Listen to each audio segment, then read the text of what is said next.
Good morning/afternoon/evening, everyone.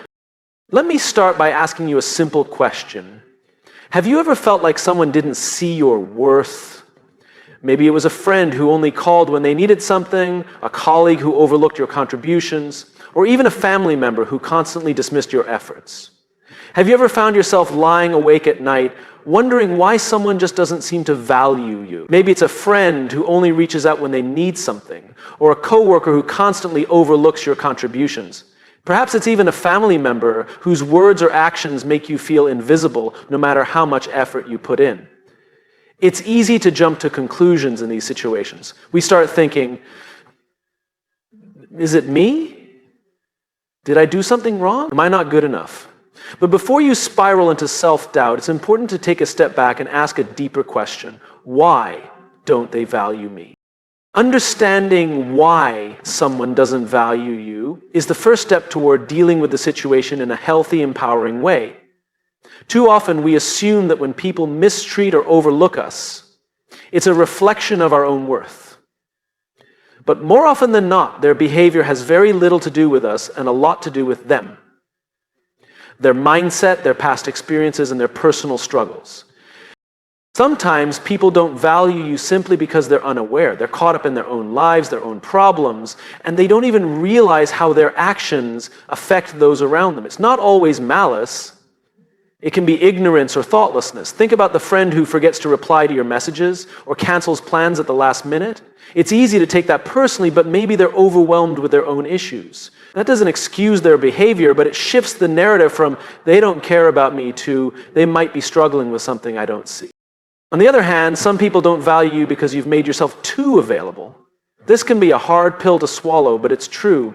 When you constantly say yes, when you always put others' needs ahead of your own, people can start to take you for granted. It's not that your kindness isn't appreciated, it's that it becomes expected. They assume you'll always be there, so they stop recognizing the effort you're putting in. It's like background noise. You don't notice it until it's gone. This doesn't mean you should stop being kind or helpful, but it's a reminder that boundaries are essential. When you set limits, you teach people to appreciate your time and energy. There's also another layer to this. Sometimes people don't value you because they don't value themselves. It sounds strange, but it's true. People who are insecure, unhappy, or struggling with their own self-worth often project those feelings onto others. If they feel small, they'll try to make you feel small too. If they don't believe they deserve respect, they'll withhold it from you as well. This is especially common in competitive environments, like at work. A colleague who feels threatened by your success might try to undermine you, not because you've done anything wrong, but because they feel inadequate. And then, of course, there are people who simply don't know how to value others. They've never learned to appreciate or respect the people around them. Maybe they grew up in an environment where love and support were conditional, where vulnerability was seen as weakness. As a result, they struggle to form meaningful connections. They keep people at arm's length, dismissing or devaluing them before they can get too close. It's a defense mechanism, one that has nothing to do with you and everything to do with their own emotional walls. Understanding why someone doesn't value you doesn't mean you have to accept their behavior or keep them in your life. But it does help you approach the situation with clarity instead of emotion. It helps you see that their actions are a reflection of them, not you. And that's a powerful realization. Because once you understand that, you can stop internalizing their treatment as a measure of your worth. You can set boundaries without guilt, distance yourself without resentment, and move forward without carrying the weight of their opinions. So the next time you find yourself wondering why someone doesn't value you, pause and reflect. Is it because they're unaware of their actions? Have you allowed their behavior by not setting boundaries? Are they projecting their own insecurities onto you? Or are they simply incapable of valuing anyone because they don't even value themselves? The answers might not always be clear, but asking these questions will give you the insight and strength to handle the situation in a way that honors your worth. Because at the end of the day, how others treat you says more about them, but how you respond says everything about you. Have you ever noticed how certain people seem to command respect wherever they go, while others are constantly overlooked or taken for granted? It's not always about status, wealth, or appearance. More often than not, it comes down to one simple truth. You teach people how to treat you. The way you set boundaries, communicate your needs, and carry yourself signals to others what you will and will not accept. It's like holding up a mirror. People reflect back what you show them. Think about the relationships in your life where you feel undervalued. Maybe it's a friend who always cancels plans at the last minute, a partner who dismisses your feelings, or a coworker who constantly dumps extra work on you without acknowledgement. It's easy to blame them entirely for their behavior, but here's a tough question. Have you allowed it to happen? Every time you let that friend cancel without saying how it makes you feel, every time you accept that partner's dismissal without standing up for yourself, or every time you quietly take on that extra work without pushing back, you're sending a message. That message is, this is okay. I'll accept this. Now, that doesn't mean you're responsible for someone else's bad behavior. People are responsible for their own actions. But when you don't set boundaries or communicate your needs, you unintentionally give them permission to continue treating you the same way. It's not about being confrontational or aggressive. It's about being clear. When you respect yourself, others will learn to respect you too. Let's break this down with a simple example. Imagine you have a friend who always calls you late at night to vent about their problems, but they never ask how you're doing. At first, you might pick up the phone every time because you want to be supportive. But over time, it starts to drain you. You feel unappreciated and frustrated. If you keep answering the phone without addressing how you feel, your friend will assume you're fine with it. But if you gently say, hey, I'm happy to listen, but I'd appreciate it if we could talk at a different time when I'm not so exhausted, you're setting a boundary. You're teaching them how you want to be treated. Boundaries aren't walls. They're guidelines. They help define where you end and someone else begins. Without them, relationships become unbalanced. You might find yourself constantly giving while others are constantly taking, but when you establish clear limits, you create a dynamic of mutual respect. You show people that your time, energy, and emotions are valuable, and that if they want to be part of your life, they need to honor that. Of course, setting boundaries isn't always easy, especially if you're used to being a people pleaser or if you fear conflict. You might worry that standing up for yourself will upset others or make them pull away. And sometimes it does. But here's the thing. The people who truly value you will respect your boundaries. The ones who don't, they were never really valuing you in the first place. It's better to have honest, respectful relationships than ones where you feel resentful or taken advantage of. Another important part of teaching people how to treat you is consistency. It's not enough to set a boundary once and then let it slide the next time. If you tell someone you won't tolerate a certain behavior, but then you let it happen without addressing it, you're sending mixed signals. Consistency reinforces your standards and helps others understand that you're serious about how you expect to be treated. But it's not just about saying no or pushing back against negative behavior. Teaching people how to treat you also means showing appreciation when they treat you well. Positive reinforcement is powerful. When someone respects your boundaries, acknowledges your efforts, or supports you in a meaningful way, let them know you appreciate it. This encourages more of that behavior and strengthens the relationship. It's also important to remember that teaching people how to treat you starts with how you treat yourself. If you're constantly criticizing yourself, neglecting your own needs, or downplaying your worth, others will pick up on that energy. But when you carry yourself with confidence, prioritize self-care, and speak to yourself with kindness, you set a standard for how you expect others to treat you. Self-respect is the foundation for external respect. So take a moment to reflect on the relationships in your life. Are there places where you feel undervalued or disrespected? If so, ask yourself, have I communicated my needs clearly? Have I set boundaries? Have I been consistent in upholding them? If the answer is no, it's not too late to start. The next time someone crosses a line, pause and think, what am I teaching them right now? Because every interaction is an opportunity to reinforce your worth. At the end of the day, you deserve to be treated with respect, kindness, and consideration, but it starts with you. When you teach people how to treat you, you don't just change your relationships, you change your life. There's a natural instinct in all of us to want to be liked, appreciated, and valued. It's part of being human. We crave connection and validation from others. But there's a fine line between wanting to be valued and chasing after people who don't see our worth. And here's the hard truth. The more you chase people who don't value you, the further they'll run. Real respect, real connection isn't something you can force. It's something you attract when you stand confidently in your own worth. Think about it. Have you ever tried to win over someone's attention or approval only to feel more frustrated and empty afterward? Maybe it was a friend who never seemed as invested in the friendship as you were, or a romantic interest who gave you just enough attention to keep you hanging on, but never enough to make you feel truly seen.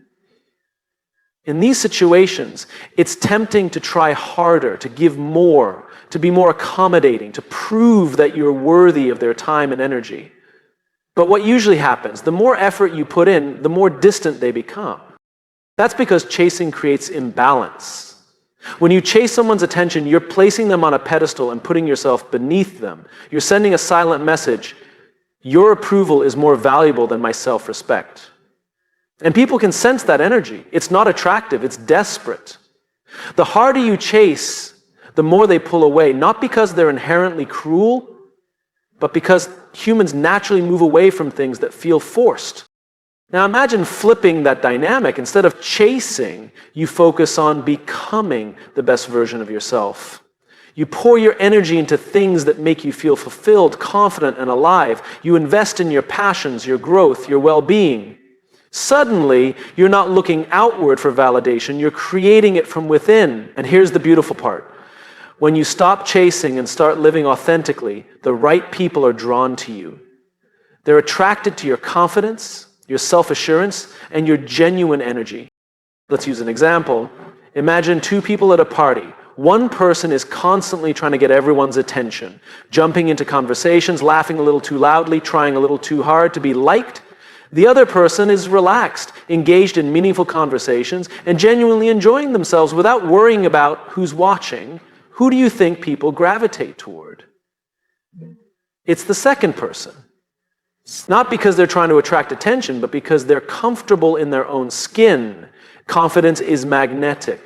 This doesn't just apply to social situations. It's true in every area of life, in relationships, friendships, even at work.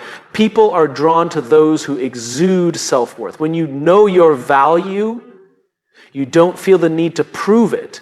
You don't overextend yourself for people who give you the bare minimum. You recognize when a situation isn't serving you, and you're not afraid to walk away. And that's powerful.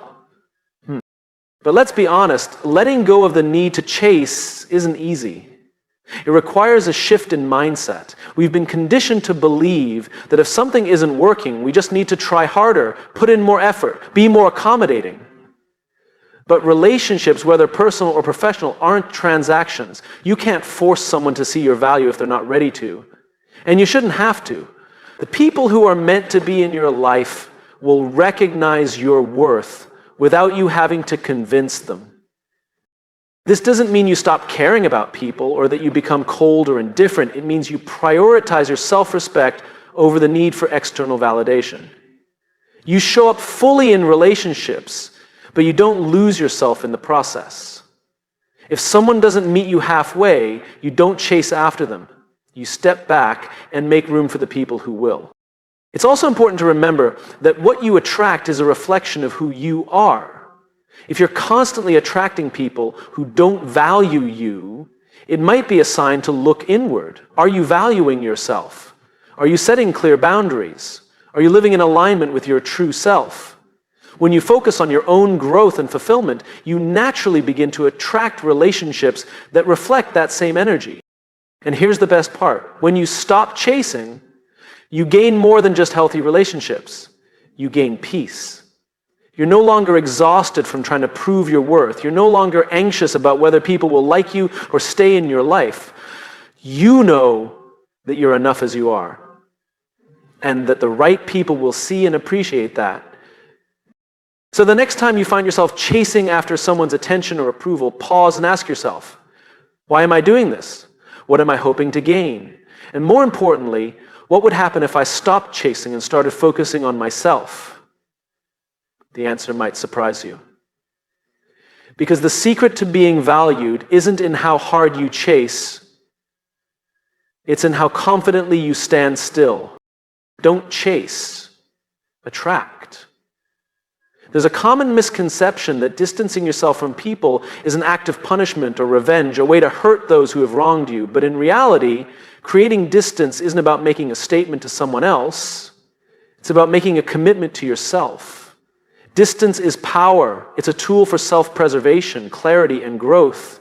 When you step back from relationships or situations that drain you, you're not being cold or heartless.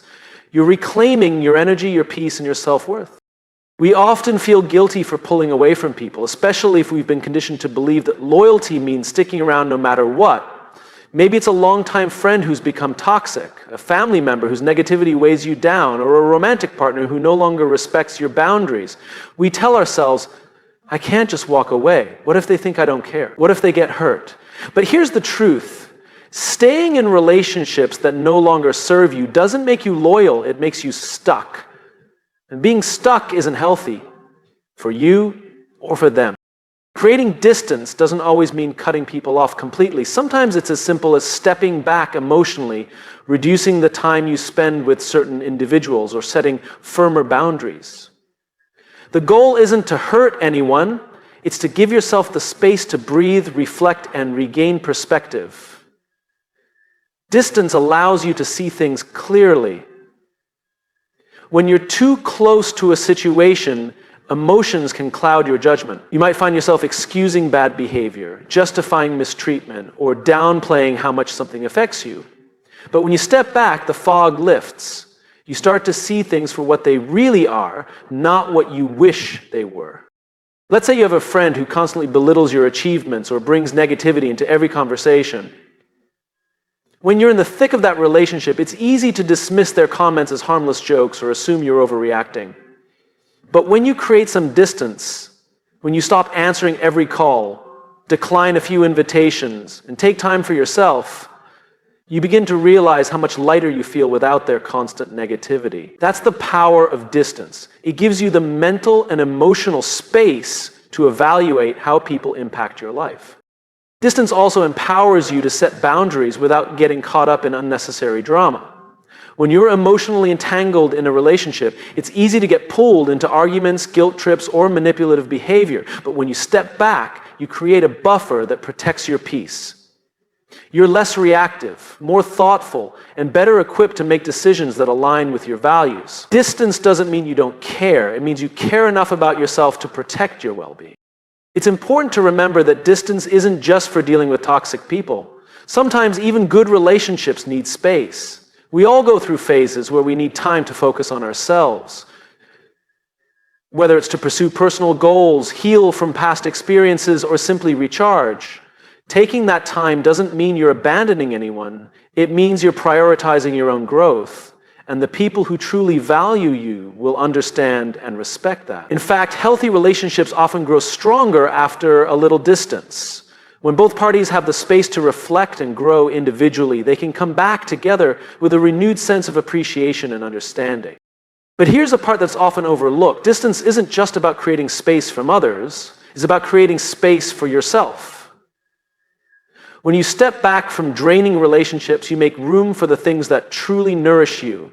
You have more time and energy to invest in your passions, your goals, and the people who uplift you. You rediscover who you are outside of those relationships, and you reconnect with your own needs and desires. That's where true empowerment comes from, not from pushing others away, but from pulling yourself closer. Of course, creating distance can be uncomfortable. It might stir up feelings of guilt, fear, or loneliness. You might worry about what others will think or how they'll react. But here's something to keep in mind. People who genuinely care about you will respect your need for space. They won't guilt trip you, lash out, or make you feel bad for taking care of yourself. And if they do, that's a clear sign that the distance was necessary.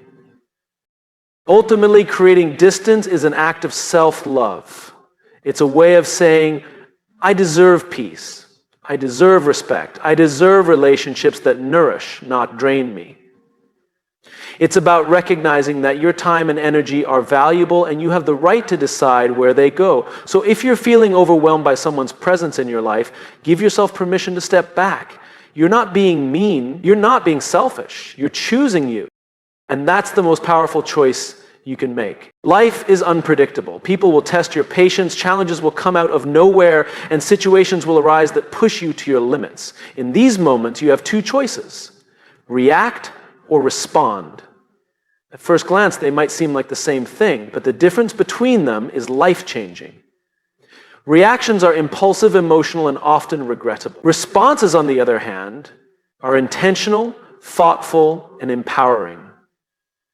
The ability to shift from reacting to responding is one of the most powerful skills you can develop because it puts you in control, not of the situation, but of yourself. Think about a time when someone said or did something that triggered you. Maybe a coworker took credit for your idea, a family member made a passive-aggressive comment, or a stranger cut you off in traffic. Your immediate reaction might have been anger, frustration, or even retaliation. You lashed out, said something sharp, or let the situation ruin your entire mood. But later, when the emotions settled, you might have thought, I wish I had handled that differently. That's the trap of reacting. You let emotions dictate your actions. And emotions are temporary. Now imagine the same scenario, but this time, instead of reacting, you pause. You take a breath, you assess the situation. Instead of immediately firing back, you choose a response that aligns with who you are and what you want to accomplish. Maybe instead of snapping at the coworker, you calmly assert your contribution in a way that leaves no room for misunderstanding. Maybe instead of arguing with a family member, you acknowledge their comment and set a firm boundary. Maybe instead of honking and yelling at the reckless driver, you shake your head and keep moving, refusing to let their actions steal your peace. In every situation, you get to decide, will I react emotionally or will I respond with intention? This shift doesn't just improve your external relationships, it transforms your internal world. When you're constantly reacting, you're giving your power away. You're allowing other people and external circumstances to dictate your emotions and behavior. But when you respond, you're operating from a place of self-control.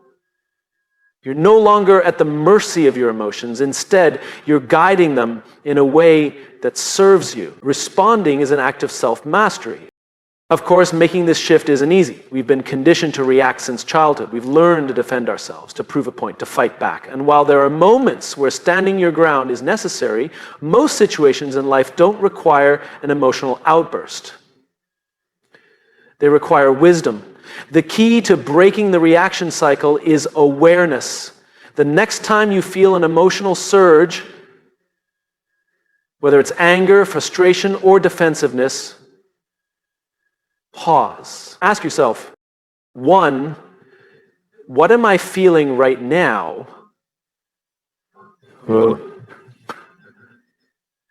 Identify the emotion. 2, why am I feeling this way? Is this about the situation or is it triggering something deeper? 3, what outcome do I want? Do I want to prove a point or do I want a solution? 4, what action aligns with that outcome? What can I say or do that moves me toward resolution instead of conflict?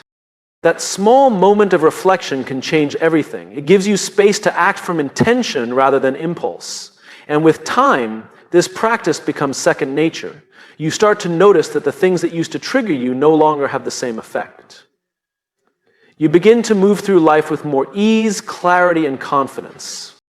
Shifting from reaction to response isn't about suppressing your emotions, it's about mastering them. It's about choosing how and when to express yourself in a way that serves you rather than sabotages you. It's about stepping into your power instead of handing it over to every person or situation that challenges you. At the end of the day, life will always present difficulties. People will still test your patience, and unexpected challenges will still arise. But the difference is, you will be different. You will no longer be controlled by external forces. You will have the ability to pause, process, and choose your response with wisdom and strength And in that choice, you will find true freedom. We live in a world where it often feels like our worth is constantly being measured, questioned, or compared. Whether it's through social media likes, job performance reviews, relationship dynamics, or even the opinions of strangers, we're bombarded with messages that make us wonder, am I good enough? But here's the truth that cuts through all the noise. Your value isn't up for debate. It's not a negotiation, it's not dependent on other people's approval, and it certainly isn't defined by external validation. Your worth is inherent, unchanging, and absolute, no matter what anyone else says or thinks. Think about that for a moment. How many times have you felt the need to prove yourself to someone? Maybe you bent over backward in a relationship, hoping the other person would finally recognize your value. Or you stayed late at work, over-delivering on projects just to gain a bit of acknowledgement from your boss. Maybe you changed parts of yourself, your appearance, your opinions, your passions, just to fit into a group, to be liked, to feel accepted. But even after all that effort, did you feel more secure in your worth, or did you feel more exhausted, more disconnected from who you truly are? The problem with seeking validation from others is that it puts your self-worth in their hands. You're essentially saying, I'll feel valuable if you approve of me. But here's the reality. People's opinions are fickle. They change based on their mood, their insecurities, their experiences. Things that have nothing to do with you. Tying your worth to something so unstable is like building a house on quicksand. No matter how hard you try to keep it standing, it's bound to sink. The real power comes when you decide that your worth is non-negotiable. It doesn't rise when people praise you, and it doesn't fall when they criticize you. It's steady, unshakable, and rooted in the simple fact that you exist. You don't need to prove anything to anyone because you are already enough. Now, that doesn't mean you stop growing or striving to be better. Self-improvement is important, but it should come from a place of self-love, not self-doubt. There's a big difference between saying, I want to grow because I know I'm capable of more versus I need to grow because I'm not good enough as I am. When you operate from a foundation of inherent worth, your growth becomes a celebration of who you are, not a desperate attempt to fill a void. But how do you internalize this truth when the world around you constantly tries to tell you otherwise? It starts with self-awareness. Pay attention to the moments when you feel like you're not enough. Who or what is making you feel that way? Is it a comment someone made? A rejection you faced? A comparison you made scrolling through social media? Once you identify the source, remind yourself, this doesn't define me. My worth isn't tied to this moment, this person, or this situation. Next, practice affirming your own value. It might feel uncomfortable at first, especially if you're used to relying on external validation, but start small. Every day, take a moment to acknowledge something you value about yourself. Your kindness, your resilience, your creativity, your sense of humor. Over time, this practice rewires your brain to look inward for validation instead of outward. It's also important to set boundaries with people who consistently make you question your worth. If someone in your life belittles you, dismisses your feelings, or makes you feel like you have to earn their respect, it's time to reassess that relationship. You deserve to be surrounded by people who recognize your value without you having to prove it over and over again. And if distancing yourself from those people isn't possible, then it's even more critical to strengthen your internal belief in your worth. Their inability to see your value says more about them than it does about you. One of the most liberating realizations is understanding that not everyone will value you.